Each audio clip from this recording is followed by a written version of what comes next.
अब सर हम अपने क्वेश्चंस की तरफ चलते हैं। ये समझ में आ गया A union B union C किस तरीके से ड्राइव हो रहा है। पहले n of A, n of B, n of C तीनों को ऐड कर लेंगे, फिर दो दो के इंटरसेक्शंस माइनस कर लेंगे, फिर लास्ट में तीनों का इंटरसेक्शन ऐड कर लेंगे। ऐसा क्यों है वो जो पीछे बताया सब कुछ समझ में आया, नहीं आया तो पुराना समझ लो कि क्या है। ठीक है, अब वापस देखो, एग्जाम्पल 23 की बात कर रहे हैं। क्या कह रहा है एग्जाम्पल 23 में? कह रहा है X and Y are two sets. बेटा साथ साथ में हमको फॉर्मूले से भी समझना है और साथ साथ से हमको वेन डायग्राम भी दिमाग में लगा के चलना है ताकि हमको क्लैरिटी मिल सके कि एक्चुअल में कहना क्या चाह रहा है। तो कह रहा है X and Y are two sets such that X union Y is equal to 50। X union Y की जगह हम इसको क्या लिखेंगे? इसको हम लिखेंगे n of x union y, number of elements of the set x union y। x और y दो सेट्स हैं, उनका जो यूनियन है उसके नंबर ऑफ एलिमेंट्स 50 है, ये बता रहा है। क्लियर हुआ? एग्जाम्पल 23 की बात हो रही है। आगे आइए सर, क्या कह रहा है? कह रहा है n ऑफ x जो है आपका, यानी कि x के जो एलिमेंट है वो 28 है। फिर क्या समझा रहा है?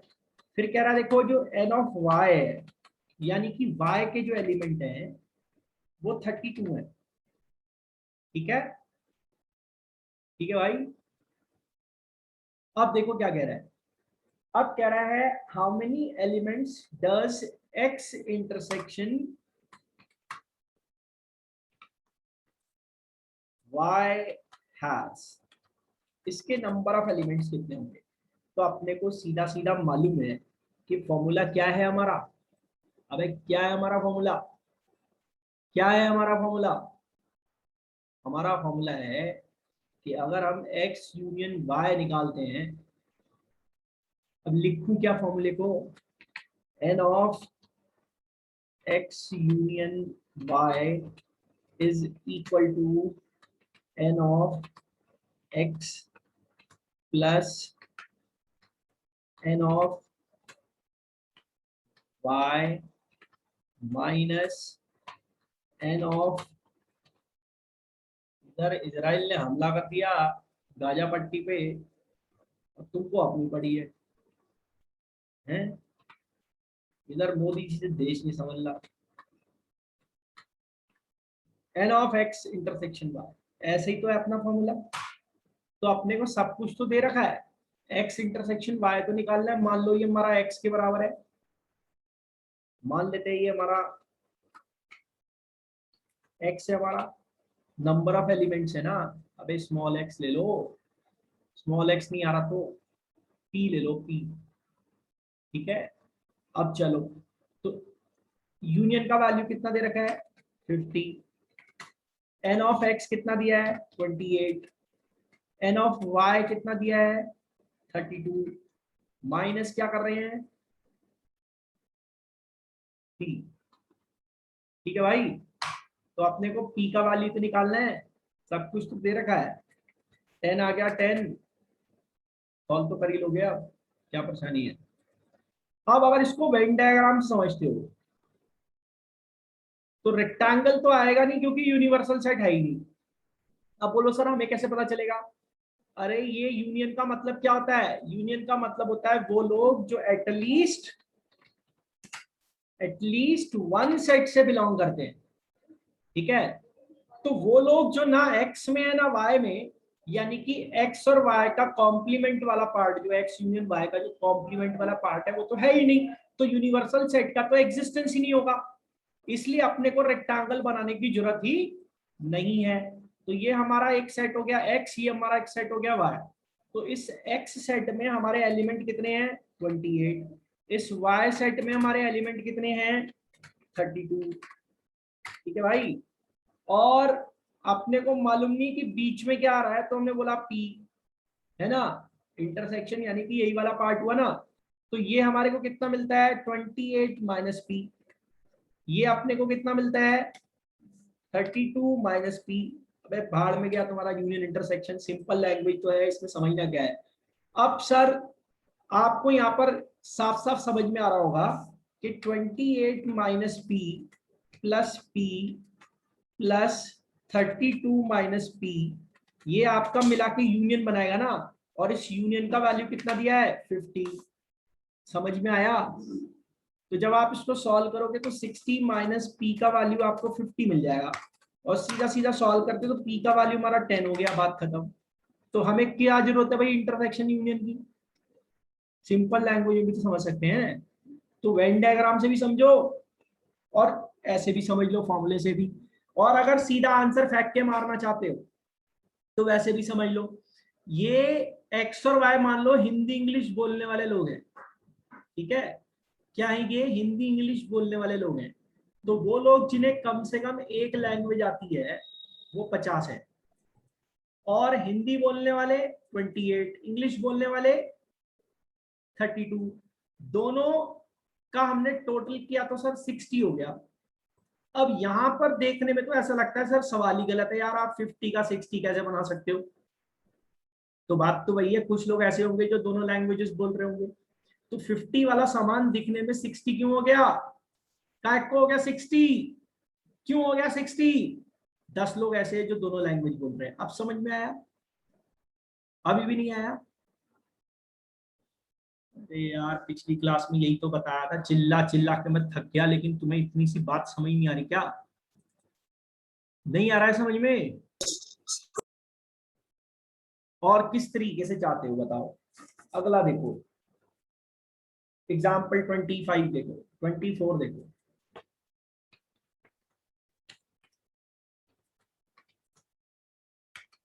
क्या कह रहा है भैया एग्जाम्पल 24? कह रहा है कि स्कूल में 20 टीचर हैं, जिसमें से कुछ मैथ्स पढ़ाते हैं और फिजिक्स पढ़ाते हैं। अब मैंने बोला था कि एटलीस्ट वन मतलब यूनियन, और उस एटलीस्ट वन का मतलब यूनियन है, और इसका कीवर्ड क्या है? और। तो अब जरा आप यहां से पढ़ोगे तो आपको समझ में आएगा। 20 टीचर्स हु टीच मैथमेटिक्स और फिजिक्स, यानी कि 20 टीचर हैं जो या तो मैथ्स पढ़ाते हैं या फिजिक्स पढ़ाते हैं, यानी कि ये यूनियन दे रखा है। अब आपको साफ साफ लिख के नहीं समझाएगा कि यूनियन है, ये समझना पड़ेगा। और वो कहां से समझेंगे? यहां समझेंगे सर, यहां समझेंगे सर। अब पल्ले पड़ा कुछ? अब सुनो कहानी। यूनियन दे रखा है 20, 12 लोग मैथ्स पढ़ाते हैं, 4 लोग दोनों सब्जेक्ट पढ़ाते हैं, कितने ऐसे हैं जो फिजिक्स पढ़ाते हैं? तो सर अभी क्या किया इसने? अब इसने एन ऑफ वाई गैप कर दिया, ऐसे वही लोग। तो बेटा देखो यूनियन का वैल्यू कितना हमारा, अबे मैथ्स और फिजिक्स के यूनियन का वैल्यू कितना हमारा 20, ठीक है। अब देखो एन ऑफ मैथ्स कितना है, मैथ्स पढ़ाने वाले कितने हैं 12। अब ये 12 में वो लोग होंगे जो सिर्फ मैथ्स पढ़ाते हैं, और वो लोग भी होंगे जो मैथ्स के साथ फिजिक्स भी पढ़ाते हैं, ठीक है ना। जब मैं एन ऑफ एक्स कह रहा हूं तो उस एन ऑफ एक्स में 28 माइनस पी भी है और पी भी है, यानी कि वो लोग हैं जो सिर्फ एक्स से बिलोंग कर रहे हैं, और वो लोग हैं जो एक्स के साथ वाई से भी बिलोंग कर रहे हैं। देख लो ऊपर सर्किल में। तो 20 लोग ऐसे हैं जो कम से कम एक सब्जेक्ट पढ़ाते हैं, वो यूनियन हो गया, मैंने 20 रख दिया, ऊपर वाले फॉर्मूले से मैच कर लेना। सिर्फ जो एन ऑफ मैथ्स है वो 12 है, एन ऑफ फिजिक्स मेरे को मालूम नहीं है, तो एन ऑफ फिजिक्स मैंने यहाँ पर टी ले लिया सपोज, और दोनों लैंग्वेज बोलने वाले यानी कि जो दोनों सब्जेक्ट पढ़ाने वाले यानी कि जो इंटरसेक्शन वाला पार्ट है 4, वो मैं माइनस कर दूंगा यहाँ पे। तो मैं अपना टी का वैल्यू निकाल लेता हूँ, बोलो टी का वैल्यू कितना आएगा? टी का वैल्यू कितना आएगा?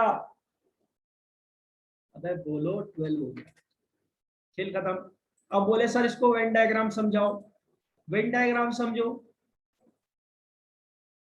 मैथ्स पढ़ाने वाले और फिजिक्स पढ़ाने वाले, मैथ्स पढ़ाने वाले और फिजिक्स पढ़ाने वाले, मैथ्स पढ़ाने वाले कितने हैं 12, फिजिक्स पढ़ाने वाले कितने मालूम नहीं, यहाँ पे कितने होगा 4, ठीक है, दोनों लैंग्वेज पढ़ाने वाले।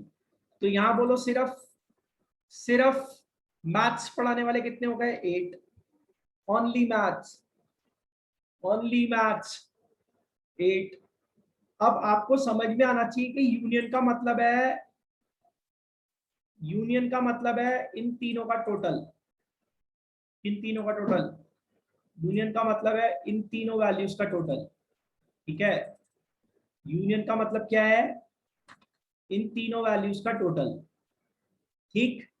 अब आपको यहाँ पर समझना चाहिए कि ये वैल्यू कितनी होगी क्वेश्चन मार्क वाली, क्योंकि जो इनका यूनियन है वो तो हमें 20 दे रखा है ना, तो ये क्वेश्चन मार्क वाली वैल्यू कितनी हो गई हमारी, बोलो, क्वेश्चन मार्क वाली वैल्यू हो गई 8। अब आप बोलो सर क्वेश्चन में तो 12 दे रखा है, अबे तो यहां से समझो ना कि जो फिजिक्स पढ़ाने वाले हैं ये है मैथ्स पढ़ाने वाले, और ये है फिजिक्स पढ़ाने वाले। तो बेटा फिजिक्स पढ़ाने वाले सर्किल में देखो कितना आ रहा है, 12 आ रहा है ना, 8 + 4, कह दो हमें समझ नहीं आया। तो जैसे भी करोगे घूम फिर के पहुंचोगे तो वहीं, नहीं पहुंचोगे। अरे और किसी तरीके से बताऊं, ऐसे समझ लो 20 लोग कम से कम एक सब्जेक्ट पढ़ाते हैं, 4 लोग ऐसे हैं जो दोनों में आ रहे हैं, यानी कि 20 वाला सामान दिखने में 24 हो जाना चाहिए। तब जब मैं मैथ्स और फिजिक्स वालों को जोड़ूं तो मैथ्स वाले 12, फिजिक्स वाले मेरे टी मिलाकर 24 होना चाहिए, यानी कि टी का वैल्यू कितना आएगा मेरा 12 आएगा। ऐसे समझ लो, जो तुमको सही लगे। 3 तरीके एक सवाल के बता रहे हैं, और क्या जान लोगे, इससे ज्यादा क्या समझा सकते हैं भाई। क्लियर हुआ कि नहीं हुआ, अरे कुछ समझ में आया। आ गया सर। प्रैक्टिस चाहिए बेटा, प्रैक्टिस, बिना प्रैक्टिस के बात नहीं बनेगी। स्क्रीनशॉट ले लो इसका, लेना है तो। आगे बढ़ते हैं सर, क्वेश्चन एग्जाम्पल 25 पे चलते हैं। अरे फर्जी सवाल है नंबर, खाली थ्योरी पढ़ाई की पका रहा है, ये तो मैं बिना थ्योरी के भी समझा देता हूँ तुम्हें, लेकिन बात वही है ना कि तुम्हें लिखने के नंबर मिलेंगे और तुम्हारे टीचर कहेंगे लिखो लिखो रट्टा मारो जितना मार सकते हो सब, एक भी साइन इधर उधर हो गया तो नंबर नहीं है। तो इसीलिए तो हमारा यहाँ बर्बादी की कगार पे पहुंच रहा है देश। In a class 35 students, 24 like to play cricket and 16 like to play football। अब ये सेंटेंस पढ़ते ही हमें समझ में आ जाएगा कि यहाँ पर यहाँ पर यहाँ पर ये जो हमें 35 दे रखा है, क्या ये 35 हमारा यूनियन है? सवाल तो यही उठता है। तो सर आगे की लाइन आपको पढ़नी चाहिए, उसमें कह रहा है also each student likes to play at least one of the 2 games. कह रहा है हर बच्चा कम से कम एक गेम खेलना पसंद करता है, यानी कि वो लोग जो ना 3 में ना 13 में, यानी कि वो वाई वाला वैल्यू, वो जो कि ए यूनियन बी का कॉम्प्लीमेंट होता है जिसकी वजह से यूनिवर्सल सेट आता है, सर वो है ही नहीं। इसका मतलब जब हर बच्चा कम से कम एक गेम खेल रहा है, या तो वो फुटबॉल खेलेगा या वो क्रिकेट खेलेगा, तो यानी कि जो हमारा 35 है वो हमारे यूनियन का वैल्यू है। तो सर हमें यूनियन दे रखा है 35, 24 दे रखा है एन ऑफ ए, 16 दे रखा है एन ऑफ बी।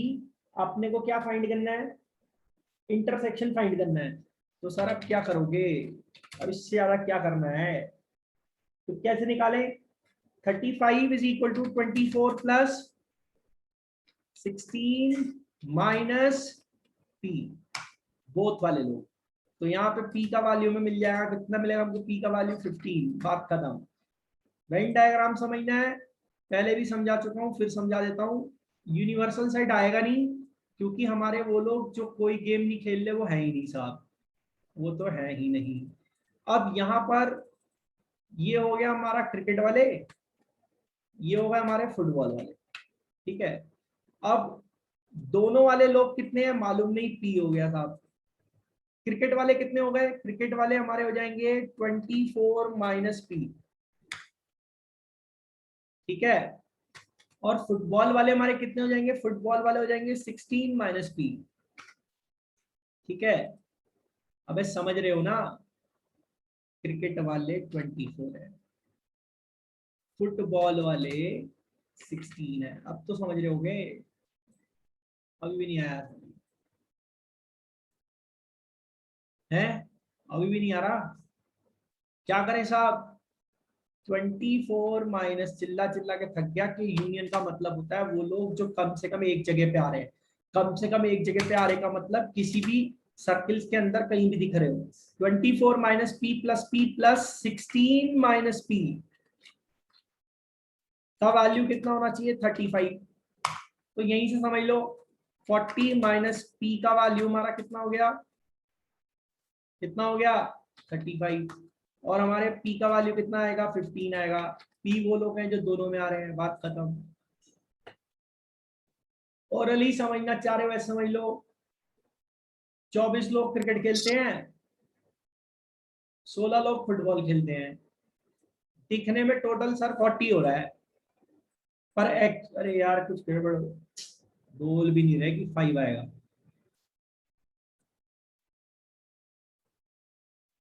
इतनी देर से मैं समझाया रहा हूँ, लेकिन कोई बोल नहीं रहा कि 5 आएगा यहाँ पर। सर दिखने में ये 40 हो रहा है, ठीक है, दिखने में कितना हो रहा है? कितना हो रहा है दिखने में? 40। एक्चुअल में कितना है? 35। 35 वाला सामान दिखने में 40 का हो गया। 5 लोग ऐसे होंगे जो दोनों जगह पे आ रहे होंगे, जिनकी वजह से एक्स्ट्रा काउंटिंग होगी। अब आई बात समझ में?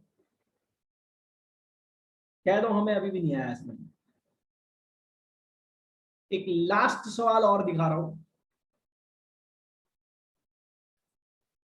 एग्जाम्पल 26।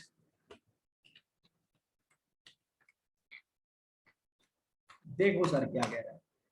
कह रहा है in a survey 400 students in a school, 100 were listed as taking apple juice, 150 as taking orange juice, 75 were listed as taking both apple as well as orange juice.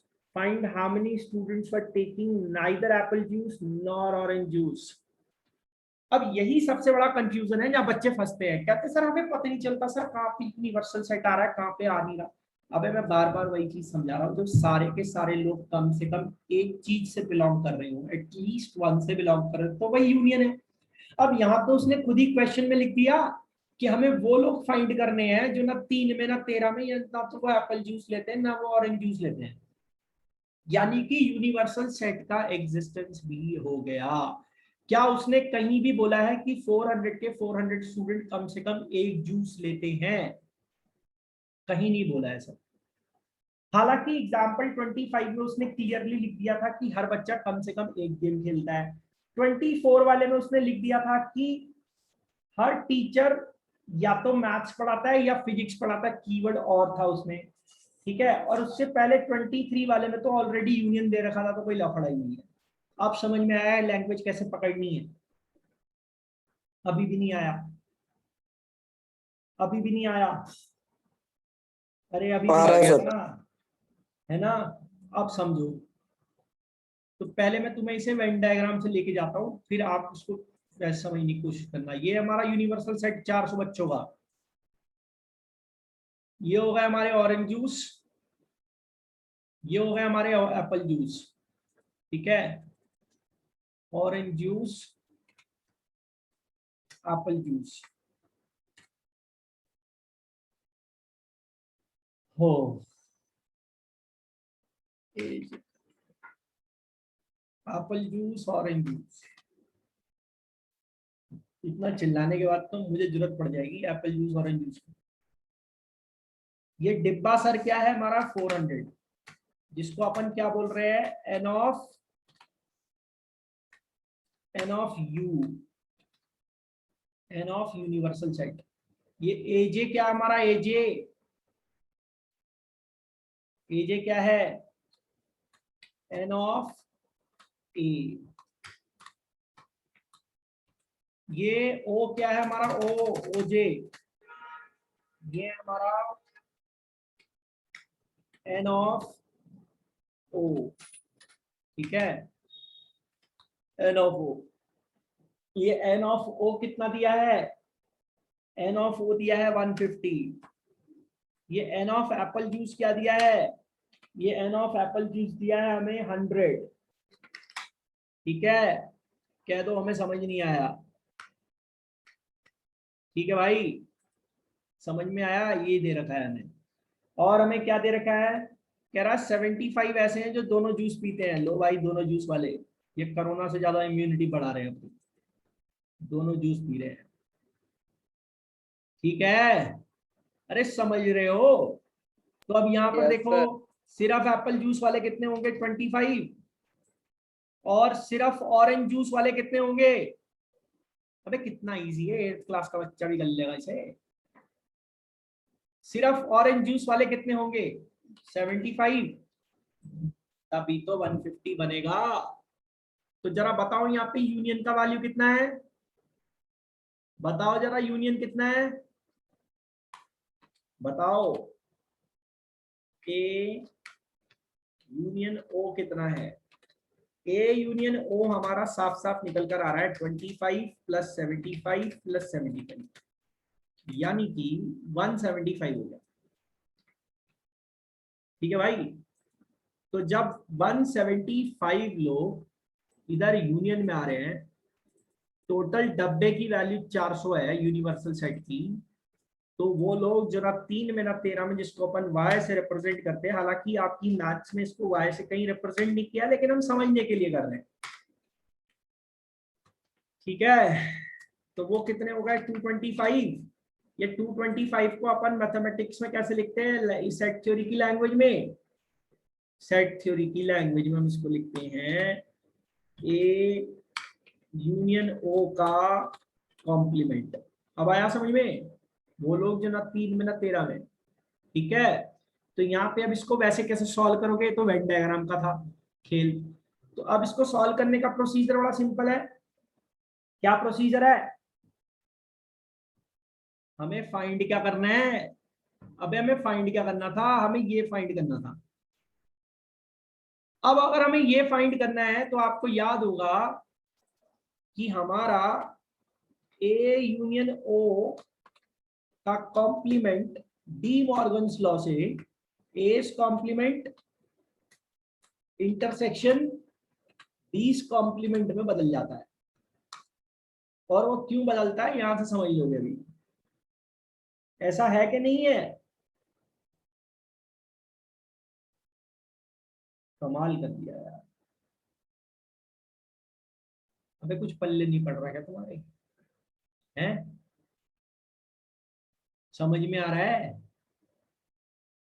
अबे D Morgan's law बोला ना, union intersection में बदल जाएगा, intersection union में बदल जाएगा, पढ़ाया था ना कॉम्प्लीमेंट पढ़ाते टाइम। तो जरा बताओ ए का कॉम्प्लीमेंट क्या है,